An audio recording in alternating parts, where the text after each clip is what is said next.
How's it going, guys? Mideast American here. In this video, I'd like to answer a question that a few of you have asked in the comments recently.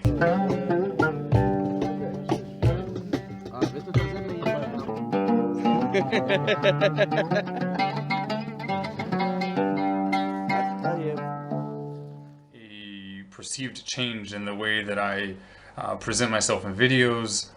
Some of you have said a difference in my spirit. And generally, when these comments are given, it seems to have sort of a negative connotation. I understand what you're referring to. I mean, I'm completely aware of what you're referring to, and it's a result of a conscious choice. Following nearly a decade of making videos, oftentimes with regard to Muslim, Jewish relations or Arab, Israeli relations, or generally the commonalities between Jews and Muslims, I noticed the duration of nearly a decade that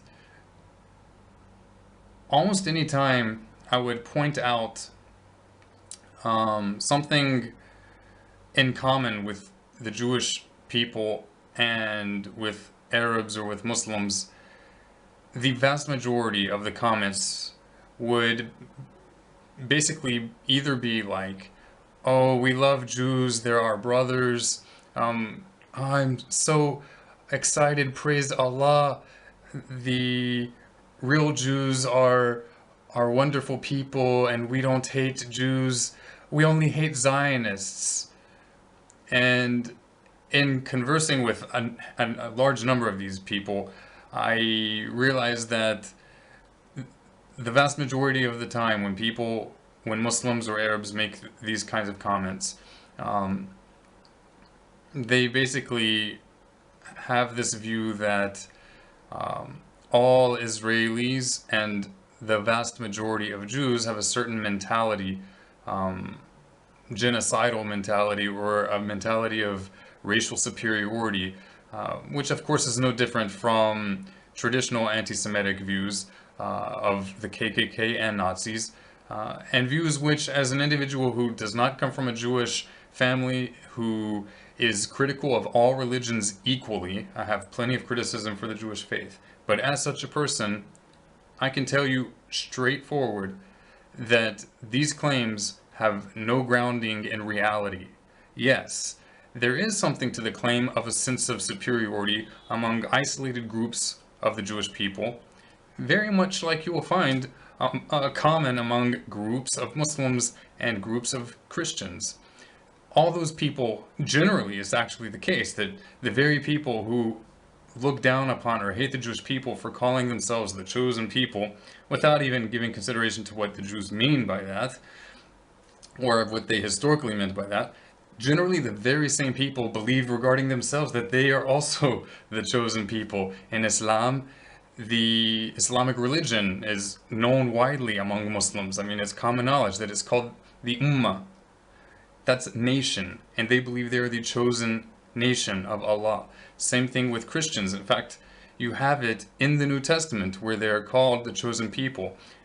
But in the New Testament, it also refers to the 12 tribes. So it's kind of, I mean, if you look at the context, in the case of the New Testament, it's referring to them in the context of historical Christianity, which was actually part of the historical faith of Israel, and only later became a completely separate religion.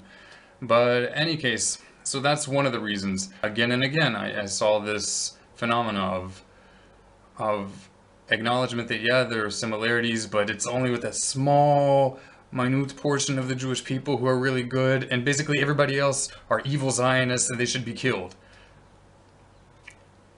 Really. And for years I bit my tongue. As my views are today, they were back then. I didn't suddenly decide that all Arabs or all Muslims are evil people and they should be killed. That's far from my view.